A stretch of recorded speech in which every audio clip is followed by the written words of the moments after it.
Blog Talk Radio. Are you ready to take a bite out of the competition? Are you looking for ideas to make your business better? Welcome to the Core Business Show with Tim Jacquet, sponsored by Apple Capital Group. At the core of every successful business, you'll find people making a difference. And with each episode of the Core Business Show, we talk with those people, examine those ideas, and explore the strategies that make them special.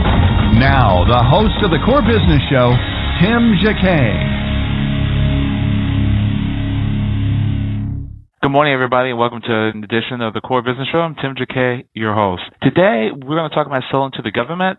My special guest is Eileen Kent. She is the selling to the government guru, so we're going to have her online for a moment. So let's take a station break real quick. We'll listen from a word from our sponsor, and we'll be back in a moment. You're listening to the Core Business Show, sponsored by Apple Capital Group. Apple Capital Group in Jacksonville, Florida, is a commercial lender that specializes in asset-based loans, equipment leasing and financing, invoice financing, commercial real estate loans, and asset-based financing in the U.S. and Canada. Apple Capital Group is a direct lender that lends on their private equity investment portfolio. 90% of most loans are decided within 2 hours, and vendor funding within 24 hours after documents are completed, with a one-page application. No slow no's, just a quick decision and a fast yes. To get more information about lending from Apple Capital Group, call 866-611-7457. That's 866-611-7457 to speak with one of our loan specialists. Or visit us right now at applecapitalgroup.com. Welcome back to the Core. Once again, here's Tim Jacquet. We just lost a line connection, which is first time this has happened. What we're going to do real quick is have her back on the line real quick, and we can continue the show. Again, you listen to the Core Business Show, and we're going to take another word from our sponsor real quick and be right back. Apple Capital Group in Jacksonville, Florida, is a commercial lender that specializes in asset-based loans, equipment leasing and financing, invoice financing, commercial real estate loans, and asset-based financing in the U.S. and Canada. Apple Capital Group is a direct lender that lends on their private equity investment portfolio. 90% of most loans are decided within 2 hours, and vendor funding within 24 hours after documents are completed, with a one-page application. No slow no's, just a quick decision and a fast yes. To get more information about lending from Apple Capital Group, call 866-611-7457. That's 866-611-7457 to speak with one of our loan specialists. Or visit us right now at applecapitalgroup.com. Eileen, welcome to the show. Thank you. You know, it's kind of ironic. I should have a show that's called, like, Demons Online, because it seems out of all the people I talk to across the board, I usually have somehow technical issues when I talk to you. So there must be something in the lines or something that it might be such a good show that the system don't want to hear it. But thank you for joining the show this morning. Oh, it's my pleasure to be with you today. I guess, kind of bring us forward real quick. You've been a guest before a few months ago. Kind of bring us to speed. Now, tell us about yourself. I know you're in Chicago with the wonderful weather there. And just tell us about yourself.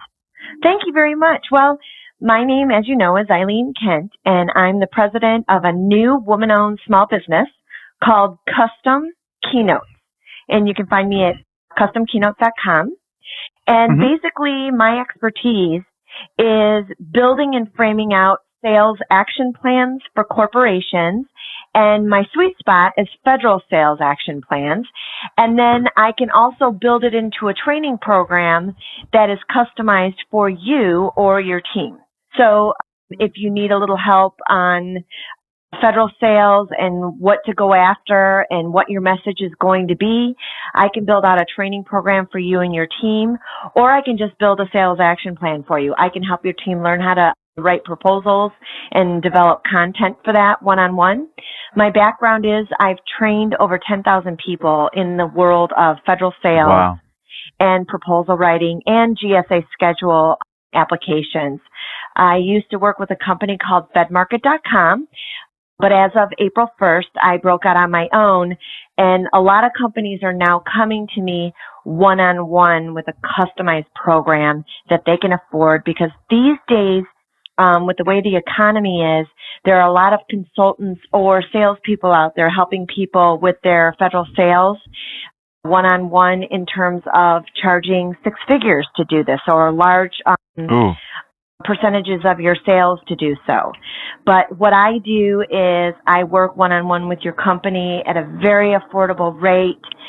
It will feel like you have a federal executive on your team, an expert on your team that's full-time, but you're not paying that full-time rate. So I help build grassroots federal sales action plans. I help you hire people. I help you develop your message, and I help you go after the appropriate customers for you one-on-one.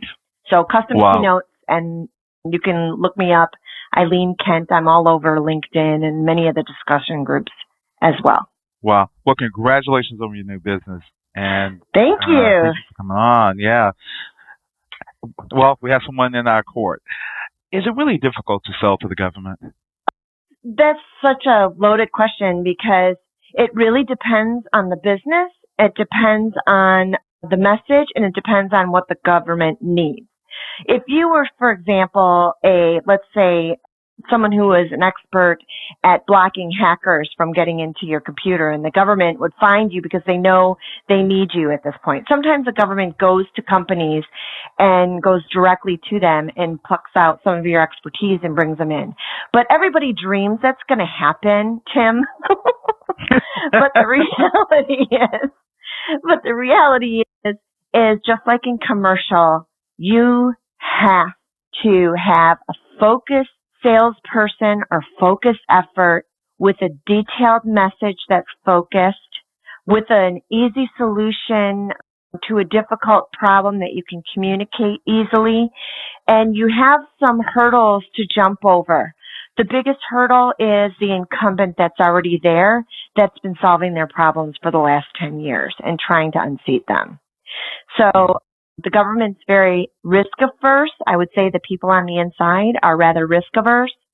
So they're not going to just choose you because you walked in the door and said hi. There's going to be you have to prove that you're going to be the safe bet and that you're going to offer better products and services than the incumbent. And you need to teach them and convince them that you're better at these things and that you're a safe bet for the next step.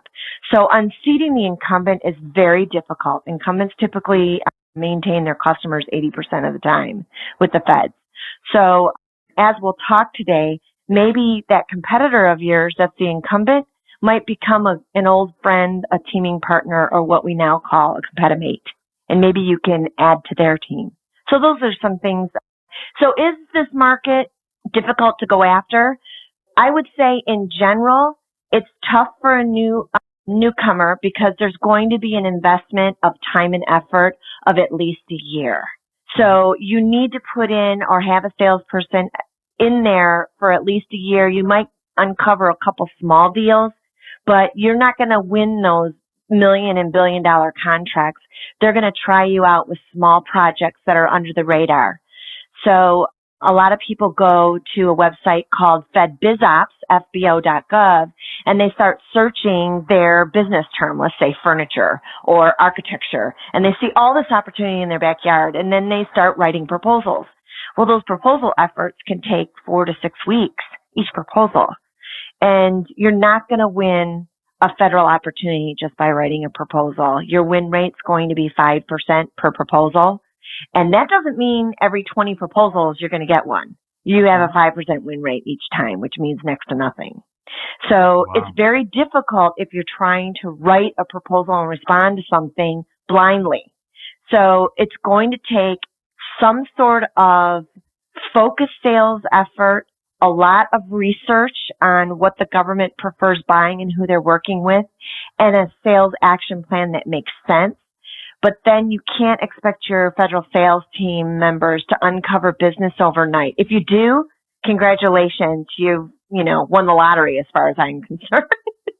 But it usually takes on average a year or two to actually uncover and win a decent sized project. Wow. Why is that? I mean, you talk about the incumbent. I mean, it is really difficult to just get a little piece of the pie. I mean, I'm sure I've done contracts with bases, and I know it's all about a relationship, and Mhm. you have to prove yourself, and you do baby steps. But is it Mhm. really that difficult to try to inch out a little piece of business that the comment can't solve? Well, that's a great question, Tim, because that little piece of business you're talking about is going to take that Columbo effort of investigating and figuring out what that little piece of the pie is Hmm. and who's not supplying it and how can you solve it and who's responsible for changing or adding that change. You got to find them too. And then you got to find a preferred method of purchasing, whether it's working with the current contractor that's there or utilizing a contract vehicle so they don't have to go up on FedBizOps to work with you. So this is going to take a Columbo effort to carve out that piece. It's almost like surgery. So I would say having a consultant or an expert on your team at least available to you by the phone to help you try to uncover what that area is to carve out for yourself. Who is responsible for it? And is that even a decision that's being made in your backyard? Is it going to be made in DC, in your backyard? Let's say you're calling on a base locally, for example. And let's say you're an IT company that specializes in, let me throw a recent customer of mine. They're starting to go after the federal government in deleting the data off of hard drives that are old, that they're going to throw out. Obviously, the government does not want to throw out hard drives with data in it, right? Put it in the trash because it's going to have critical data in it. So this particular company wipes the hard drives clean to the core. That's their expertise. So how are they going to go after federal business and carve out that little niche piece? Well, they need to first figure out who the IT companies are that are in there serving the customer, who are the contracting officers that buy IT work, who are the end users or program managers or project managers on the IT team that's responsible for the hard drives, who's the disposal facilities person that gets rid of the hard drives, who's the green person that's responsible for getting the hard drives out. You have to uncover all these layers. Then you need to communicate your message and the fact that you're the best at what you do. And then they show some interest. They start sharing pain because they know you and trust you. This is just like commercial. And then you need to uncover, how would you buy this? Would you use the incumbent and their contract vehicle to buy this? Do I need to develop a relationship with them? Or are you going to use some sort of contracting vehicle like a GSA schedule? Are you going to use a small business set aside because I'm a small business? Are you going to use an 8A or hub zone? These are all different contracting vehicles to keep it from going on FedBizOps. You got to uncover all that. And if they want you, they will help you navigate those waters. If they don't want you, you're going to get general answers like go to FedBizOps. So this is in general some of the game that happens. And how is this different than commercial? That's the demystification of this whole game, is when you call on a commercial company, they have an incumbent they're working with that they're comfortable with. You got to go find in this particular story, the IT person making the decision. You need to find the contracting officer who needs to shop 3. You need to communicate your expertise to them and the fact that you're the safest bet and that they're not going to get in trouble if you can't wipe that, they don't want to have data go out on that computer to be thrown away. So you've got to show them your guarantees on how you do this. So it's much like commercial in terms of it takes time to develop the trusting relationship, but then the critical aspect is, how are they actually going to buy from you? And that's where everything goes into slow motion with the feds, because the feds have to justify why they chose you. And they have to put it in writing and put it in a file that they can show the public and defend it.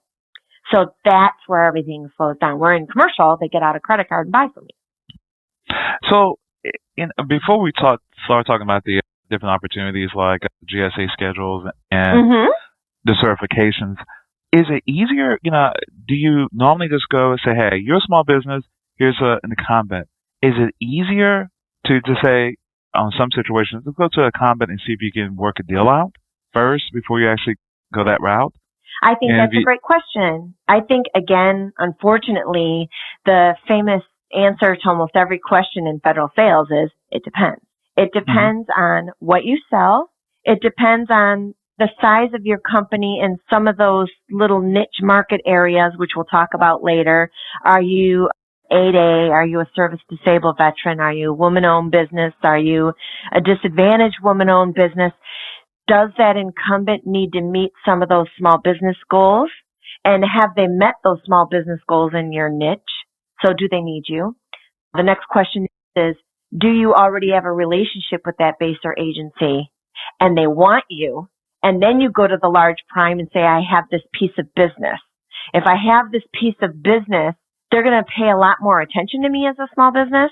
May I borrow your contracting vehicle to get in with this agency because I have this piece of business for us? They're going to pay a lot more attention to you than you banging on their door saying, hi, I'm small, do business with me. So bringing value to the large primes, whether it's your small business, just your designation that they haven't met, that's some value. But if you have a relationship with the base or agency that they're also working with, and you actually have a piece of business in hand or some critical information, they're going to really pay attention to you. It's like it's going in with a gift rather than asking for a handout. So strategically, that's smart. Now, I am working with another company right now that is very interesting. They do motor repairs, and I guess there's a new word for that for me, rewinding. So they take huge motors and they repair them and make them brand new again. And they're a brand new company, not a brand new company in terms of their existence. They've been around forever, but in selling to the Fed. So they approached me and said, Eileen, we want to know if there's even business in what we offer. So the first step that I do as a consultant for people is I look at what their competitors are up to. So I asked this company, who do you think your competitors are? And they gave me their 3 top competitors, and I did some searches to find out what those competitors are up to. And surprisingly enough, only one of the 3 that they thought were their competitors was actually working with the Feds. So that one, we did further research and were able to uncover where they were doing business in the government. But then I also did more competitive analysis to find out who their real competitors are in the Fed. So you find out who their real competitors are, and they uncovered that 2 of these companies that we would consider competitors were already currently partners of theirs. So how easy is that? You do some research, and you find out that your current customers are already doing business with the Feds. So their first order of business was to call on those 2 customers first and say, hey, we're interested in doing business with Feds. You're already in there. We can see you're doing work at A, B, C agency. Can we do some of your sub work? Because we're small, we'll help you meet those goals. Talk about low-hanging fruit. So yes, I agree with you. I think working with primes is the low-hanging fruit in terms of first order of business for a small business, because they already have those contracting vehicles. They already have the past performance, and they already have the relationship with the agency already set in place. But you might have already had a relationship with that incumbent commercially. So that's the first order of business, is seeing what your competitors are up to and see if you can develop teaming partnerships and what I call competimates.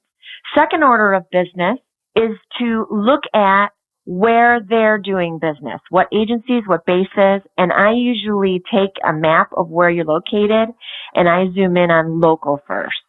Because if you're a small local business, calling on the local base, you have a little bit of an advantage because they're politically motivated to working with you first. Not that you're going to hit them over the head with that, but that's going to give you some advantage in terms of, I'm a small local business, and, you know, if you spend dollars locally, that's good for everybody. So, so I zoom in also on the territory. And there are a lot of consultants out there that say, open an office in D.C. if you're planning on going after the Feds. I'm sure you've heard that a couple times on your radio show. So I'm about to save you $5 million. You do not have to open a business. You do not have to open an office in D.C. to be rich and famous in federal sales. 20% of the federal budget is spent in D.C. The rest of it, everywhere else. So why not sell in your own backyard, especially if you're west of the Mississippi, because the competition falls off the map. If you're in D.C., everybody in D.C. is an incumbent and played the game for years. Why would you go into the piranha pit? Your competitors are already rocking over there. Why not go where your competitors aren't, which is in your backyard, which you already have an advantage, and or in your region, which they would consider local as well. If you're the only, for example, this motor rewind repair company, if you're the only motor repair company in like 10 counties of your state, and there's a couple bases within those counties, you're local. But if you're the only motor repair company that does certain types of motors in a 5-state region, now you got all those bases, and you're the local.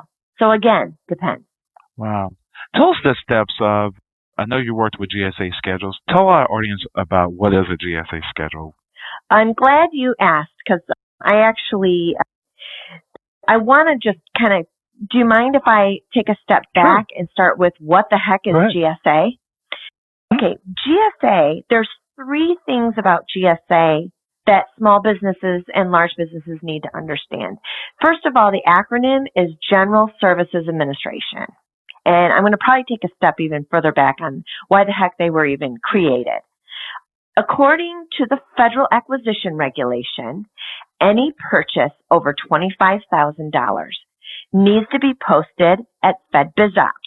FedBizOps is fbo.gov, so feel free to go up there and take a look at all the opportunities up there. Anything over $25,000 goes on FedBizOps.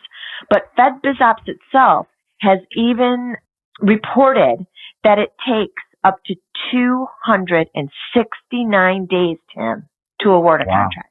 $25K, that's not even an electric car, is it? Wow. It's amazing why it takes so long. Yeah, and what if they're in an emergency? Think of Katrina, ice, helicopters, buses, emergency supplies. All of those buys are over $25K, right? You put that on FedBizOps, 269 days. Are you kidding me? The reason why is it's so public that everybody and their brother, sends in a proposal, and then it gets munged up in the wheels because people start protesting the winners, and that stops the project cold. So I've got a nickname for FedBizOps, which is the raging river of rules. Think of you as a business on one side of a raging river and the contracting officer on the other side. She needs your services. Her end user is telling her she needs you, they need you now. And she's looking at this raging river of rules, this 269 days of paperwork and justification and public scrutiny and angry loser protesters fighting her for something that she only needs to buy that's over $25K. So I've nicknamed FedBizOps the raging river of rules because it's very difficult for her to get to you. Enter the General Services Administration. They were developed right after World War II to allow the contracting officer to buy products which were like commodities, pens, pencils, desks, chairs, etc. GSA was asked to go to the commercial marketplace and negotiate reasonable prices for commodities, so that all the contracting officer had to do was use these contractors who have been awarded a GSA schedule. Schedule is an awful word. It should be price list. It's a number that you've been approved, that your prices are fair and reasonable. So contracting officers were able to utilize these approved vendors by GSA, the General Services Administration, and just get 3 bids and go. So that was revolutionized GSA in the 90s, Tim. They added services. So besides products, they've added engineering services, such as, a mechanical engineer for the rate of $100, $200, $300 an hour, whatever the hourly rate is. So then it allows a company to put services and products together and to actually perform a solution-based proposal. And the rules, which you need to know, it's FAR Rule 8.4. So if you go to USA.gov or you just go to Google and type in FAR 8.4, you can look up the rules for GSA schedules. Every agency can use a GSA schedule. every agency can buy from businesses that have their pre-approved pricing. And what this means is products under 25K. That's a lot of products, don't you think? A lot of electrical components, some cars, ice, etc. Under 25K, GSA has developed a website called GSA Advantage, and buyers can go to GSA Advantage and click and buy, which means they can buy sole source up to 25K from businesses that are pre-approved for their products. For services, under 25K. So let's say, for example, I don't know, your company offers a training program and it's $1,000 a person. If it's under $25,000, they can look at the syllabus of 2 other training companies. They can review the price list of those 2 other training companies and choose you, sole source. They just have to review 2 others if you're a service under 25K. Now, here's the nuance. Over 25K, what was the other way of buying, Tim, over 25K? Fed Biz Ops? Right? Yeah. Fed Biz Ops, which is the Raging River of Rules, 269 days of nightmare. If you buy on GSA schedule over 25K, 3 bids and you're done from GSA schedule holders. 3 competitors that do the same thing. So there's been some new nuances. One is eBuy, which is GSA's own internal Fed Biz Ops. They actually go, for example, if you're a roofing contractor and you have a schedule for roofing and they're looking to put a green roof on, they will get the category green roof and they will post it for only green roof vendors can bid on this that are approved on GSA. So they have a thing called eBuy that invites you. But as long as they get 3 written bids, they can make a decision. This process has taken the 269 days of nightmare to 14 days on average. And $39 billion is going through GSA schedules each year, quietly. So I gave you the picture of the Raging River of Rules. Contracting officers have to dive into this Raging River of Rules if it's over 25K, 269 days of hell. GSA, consider GSA a bridge. We just made it easy for them to avoid the public bid process by having a GSA schedule. So the first step of GSA, this agency that I want to generally talk to you about, GSA itself has contracting officers and administrators that negotiate with vendors, you and me, on whether you're capable of doing these products, whether your pricing is appropriate, and they negotiate your rates and they manage your contract. So that's one side of GSA. Are the contracting officers that you're applying for a schedule. We'll talk about applying for a schedule in a minute. Another section of GSA is their federal acquisition services. These are people that are hired by the agencies to buy on their behalf if the agencies don't have the contracting teams to do it. So what do you think those federal acquisition people, where are they going to go first to get products and services? They're going to get it from GSA schedule holders. Yeah, schedules. Right. So you have federal acquisition services. So there's GSA, the contracting officers that manage the contracts and approve the vendors and make sure that they're compliant and following the rules. And then you have the federal acquisition services people that are being asked by the agencies to help them find this, find that, get me some ice, get me helicopters. So they actually ask those federal acquisition people to help them. They work for GSA as well. Then there's a third section of GSA called Public Building Services, PBS. Have you heard of PBS? No. Public Building Services is the real estate manager and agent for all the federal buildings. Wow. So this would be like the Jones Lang LaSalle or the C.B. Richard Ellis or the Charles E. Smith of the government world. They manage all the federal courthouses and all the federal buildings, and they have real estate agents for those buildings. They have architects that manage those buildings. They have program managers and project managers that manage moves. They have tenant coordinators in there, and they have green engineers, and they have continuity of operations plan people, those people in case there's a disaster in that building. They have security people, they have property managers, they have building managers, they have superintendents, they are facility managers. So GSA's Public Building Services manages every federal building. So, for example, they're broken out in regions. So if you were in, let's say, where I am, I'm in Chicago. They have a regional office in Chicago and Illinois that manages 5 states. So at the Dirksen building, downtown Chicago, they have a GSA office, Public Building Services, that manages 5 states of real estate. And then in each of those states, there's a service center.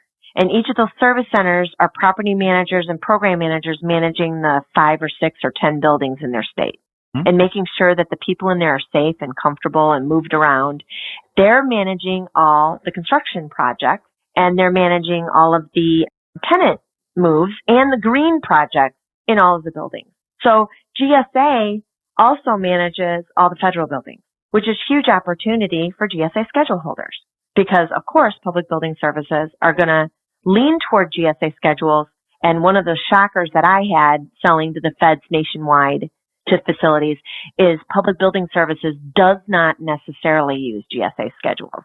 So that's a shocker, but they might work with GSA schedule holders, but they might use a different bridge or contracting vehicle. But the GSA schedule actually makes you legitimate. So there are 3 areas of GSA. You have the contracting, I'm going to review this again. You have the contracting team that's approving your schedule and managing you. They're totally separate from the people that are buying products and services on behalf of agencies. In fact, GSA charges for that services to the agencies. So if you're calling on an agency with your GSA schedule, the agency might buy directly from you, but they also might utilize GSA's federal acquisition team. So they need to know you as well.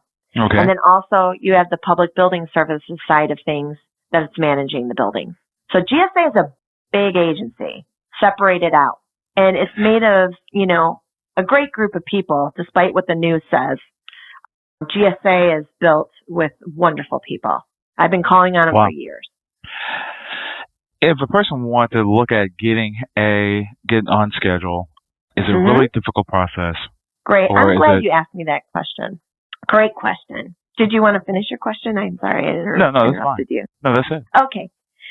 Well, the first thing is that I would do if I was working with you is, do you really need a GSA schedule? There are services out there that there's not even a GSA schedule for. For example, you cannot build a building. You cannot do construction. You cannot build a building on a GSA schedule. You can, however, manage the money for building a building. That is construction management services that there's a schedule for. But the first question is, do you really need a GSA schedule to do business with the feds? What I typically do is I look at my competitors and see if they are on GSA schedule. So it's easy to do. You could just go to gsa.gov and you can click on a little button they have there called e-library. Again, let me say e-library. And you can type in your competitor's name, or you can just put in the type of service or product that you offer and see what pops up. So the first thing is, who are your competitors on schedule, and is there even a schedule for your business? So those are the 2 things you need to look at. And then when you see your competitor on schedule, did you know, Tim, that you can actually find out at gsa.gov how much money your competitors are selling to the feds? Did you know that there's a free way to do that? So I'm going to give you how to do that.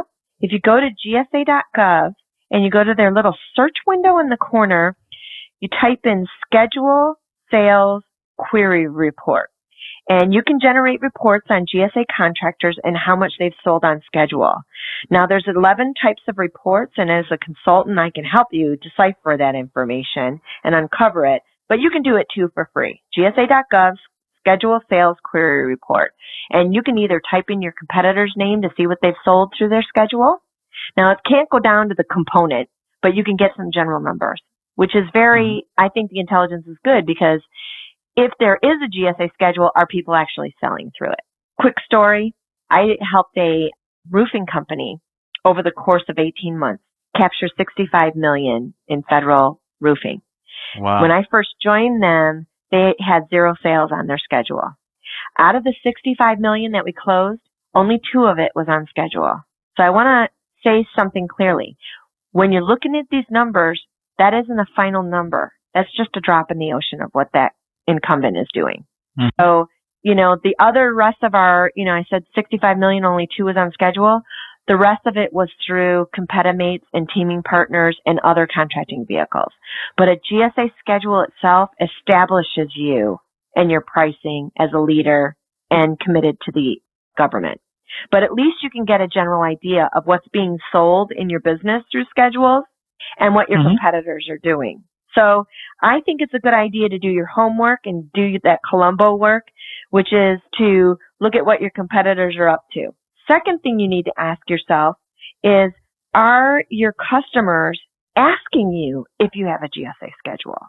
So if you're going out to the agencies already and talking to them and they start saying, do you have a GSA schedule? And you start hearing that over and over again, you need to take note of that and realize you need to get a schedule or partner with someone who has, which that's also an opportunity.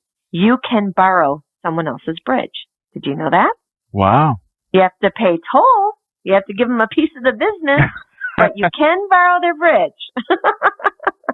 So there's also that opportunity to possibly partner with other people on schedule. If you bring them a piece of business, they're going to be much more open to that.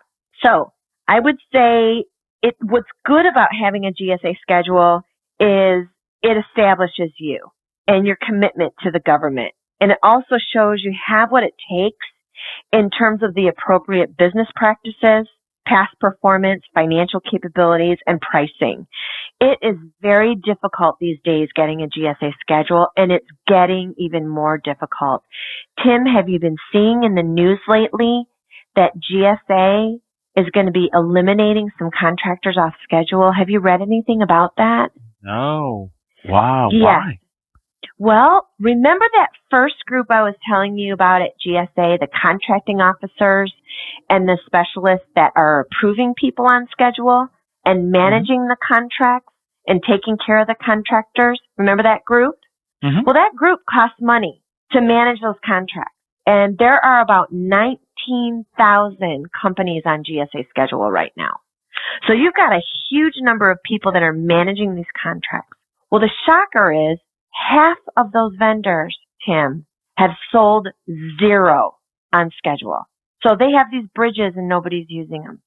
So GSA has all these people managing these contracts that aren't even being used because the contractors are not standing up their sales team and getting in the field. They're just sitting in their offices waiting for the orders. So these days, the first thing that's happening is GSA is considering dropping those people with zero sales. So if you've had your schedule for 2 years, you're going to need to develop a sales action plan pretty quickly. So talk to me about it because you need to save your schedule because they might do across the board cut and you want to save your schedule and develop a plan. Pardon me? So if you haven't sold anything in 2 years, they have the option to drop you in the past, but they didn't, but now they are. Right. You have 2 years, those first 2 years of your schedule, you have to sell at least 25,000 through it or they'll drop you. And they've been very politically nice about it. They're not going to be anymore. Wow. Because they can't afford having these contracting officers on board managing your contract that's bringing them nothing. And I want to give you another nuance of GSA. GSA is what they call a self-funded agency. And what that means is taxpayers don't pay for GSA. The contractors do. For every dollar you sell through your schedule, you give them a little bit less than a penny, 0.75%. You're paying every quarter. So they're trying to be self-sustaining. If you're not selling through your schedule, you're wasting time and money for them. So this is an opportunity for new businesses. Think about it. They could do across-the-board cut, which means you can get in on the action. But you better go in with a strong proposal to GSA because they're going to be saying, well, we've dropped a bunch of people. What do you have to offer that's different? And are you going to market it? Because you need to show us that you're going to sell through this thing. Wow, they're so also going to right, and they're also going to consider older schedules like furniture.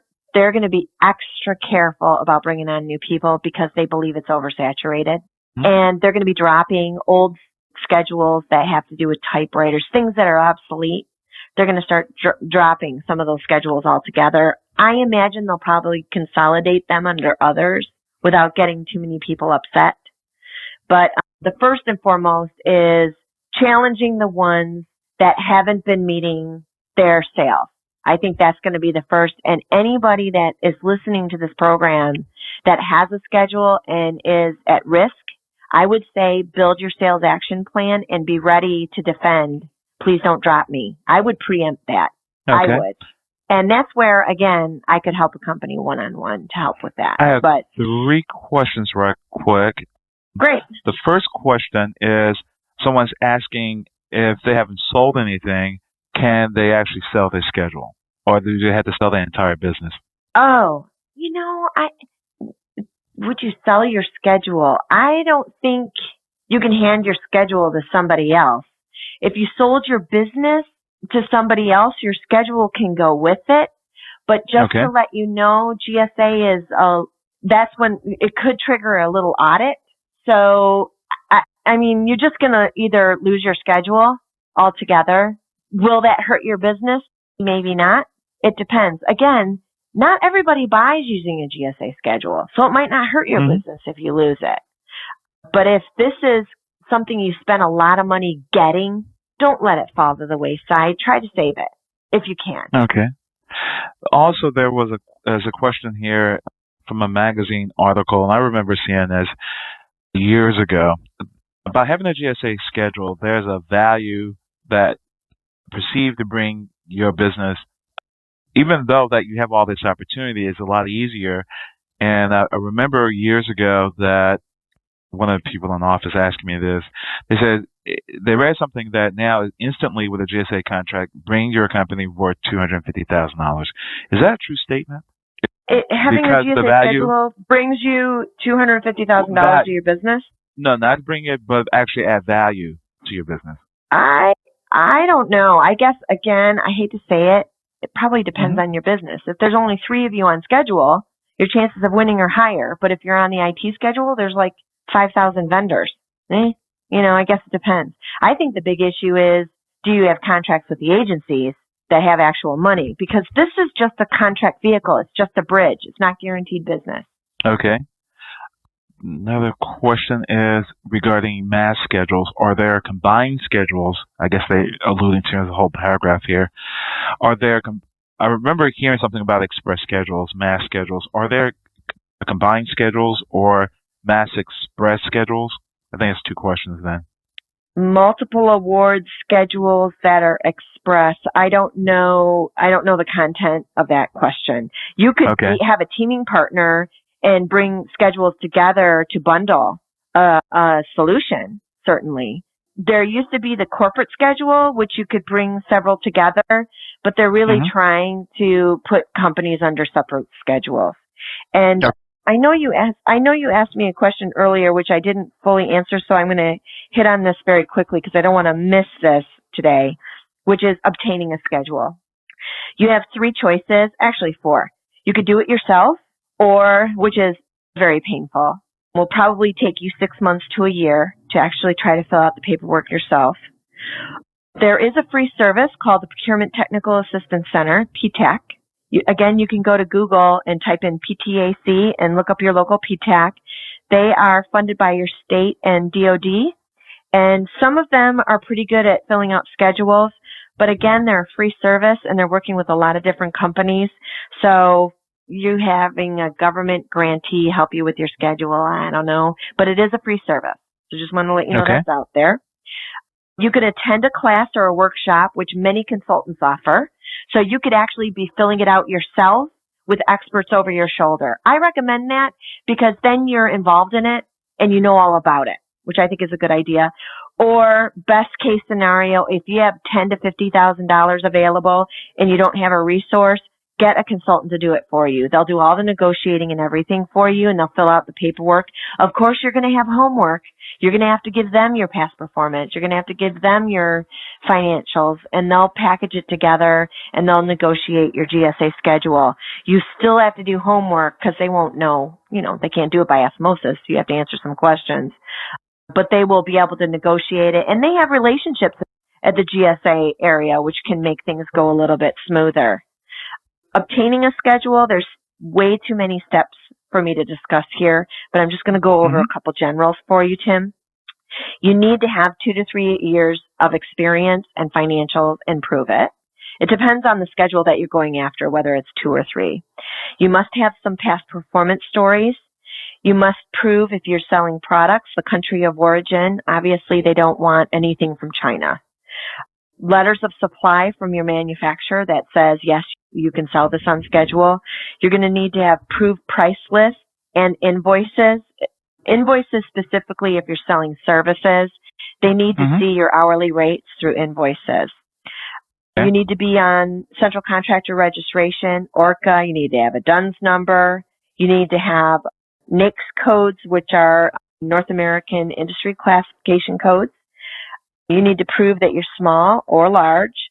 And the most important thing is, which is the center of all GSA audits, you need to disclose all of your pricing and all of your discounting policies. You need to disclose your most favored customer, which is the person who got your product or service at the lowest rate. And this is where a consultant can save the day for you and help explain away why you may not be able to offer most favored customer because it would put you out of business. So the consultant will help you negotiate a customer that's most like GSA in terms and conditions and at a rate that's reasonable that you can live with. So that's a nuanced area where I would say a consultant can help you. So talk to a consultant, take a class, try not to do this by yourself. GSA wants you to because then you don't know how to negotiate and you'll cave on your rates. So you need a rate you can live with for the next few years. So I would say, and again, if you want to talk to me offline about that, I personally am not offering services for GSA schedules, but I will point you in the right direction to great people who can. Because my expertise is helping you with your federal sales action plan and your focused strategy. That's what I would rather be working with you on. Perfect. Anything else you'd like to add regarding your company and services and how we can contact you? Oh, thank you. And there's so much more to talk about in terms of sales. Maybe we can talk about that down the road with you, Tim. Sure. But if we just have a moment or two, I just want to hit on a couple of opportunities. Large companies are letting large numbers of salespeople go because they're seeing the federal opportunities fade. And this is a perfect opportunity for you as a small business to either hire some of these salespeople or get in and sell yourself. The government is very much pushing for small business these days. So that's going to put you on the front end of opportunities. They are always going to be buying IT solutions. They're going to the cloud, emergency response and recovery type of things. Call on your local military base, your local VA and GSA building. And I can help you with that. Custom Keynotes can either train you how to build your own action plan, or I can build it for you and help you implement it one-on-one and spoon feed you along the way. So either way, feel free to visit customkeynotes.com or call me directly at 312-636-5381. People have nicknamed me in the business as the Federal Sales Sherpa. And if you don't know what a Sherpa is, it's a member of the Tibetan people living on the high southern slopes of the Himalayas in eastern Nepal. And they're known for providing support for foreign trekkers in the mountain climb. And going after federal business is like climbing a mountain. It takes a plan, equipment, people, and experts guiding you, helping you navigate this dangerous terrain. So if it's not me, there are plenty of people like me out there that can help you speed up the process. Don't do this alone. And feel free to call me anytime. I'd love to help you out. Okay, I do have like one quick question real quick. Great. Since I have like a minute. You know, the federal government is talking about downsizing. And yet, of course, you know, their fiscal year is going to end in the next couple of months. So, next couple of months, which still won't make a difference because they still have to get a budget and they can't make a lot of cuts. What do you see where we're going to be? It's just really unknown. There's no way they can cut out GSA. They can't cut out their purchasing plans. How do you see how they're going to be streamlining government business in the future? Great. I think that they are using the online tools a lot more, but they're still going to write the bid with a specific product or service in mind because they're not going to just be able to pick anybody on price these days because they need quality. and you need to sell your qualities and your best values to them.